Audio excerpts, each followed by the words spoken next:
Social মিডিয়ায় live সম্প্রচারিত হচ্ছিল। সেই সময় আমাদের আন্তর্জাতিক অপরাধ ট্রাইব্যুনালের চিফ প্রসিকিউটর অফিসের যে ফেসবুক পেজ, সেটার উপরে সাইবার অ্যাটাক করা হয়েছে।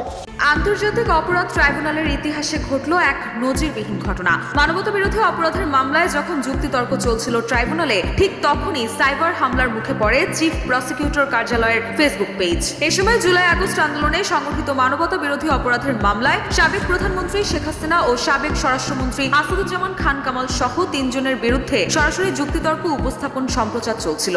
12 অক্টোবর দুপুরে ট্রাইব্যুনাল প্রাঙ্গণে প্রেস ব্রিফিংয়ে এ তথ্য জানান চিফ প্রসিকিউটর মোহাম্মদ তাজুল ইসলাম। তিনি বলেন, আজ প্রসিকিউশনের যুক্তিতর্ক সামাজিক যোগাযোগ মাধ্যমে সরাসরি সম্প্রচারিত হচ্ছিল। ঠিক ওই সময় আমাদের আন্তর্জাতিক অপরাধ ট্রাইব্যুনালের চিফ প্রসিকিউটর কার্যালয়ের ফেসবুক পেজের ওপর সাইবার অ্যাটাক করা হয়েছে। এর মাধ্যমে পেজটাকে সাময়িকভাবে ডিসেবল করে দিয়েছিল তারা, যদিও পরে তা উদ্ধার করা সম্ভব হয়েছে।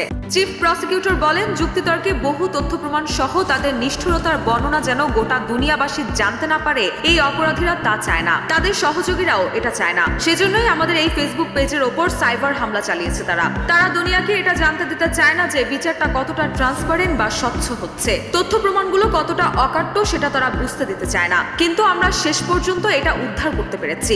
অপরাধীদের বার্তা দিয়ে তাজুল ইসলাম আরো বলেন, আমাদের মেসেজ হচ্ছে, অপরাধ করে যেমন পার পাওয়া যায় না, অপরাধীকে রক্ষা করারও কোনো চেষ্টা বাংলাদেশে সফল হবে না ইনশাল্লাহ। আমরা কারো প্রতি কোনো রকমের প্রতিহিংসা চরিতার্থ করার চেষ্টা করছি না। আমরা ন্যায় বিচার নিশ্চিতের জন্য কাজ করছি। কোনো ব্যক্তির ব্যাপারে আমাদের কোনো বিদ্বেষ নেই।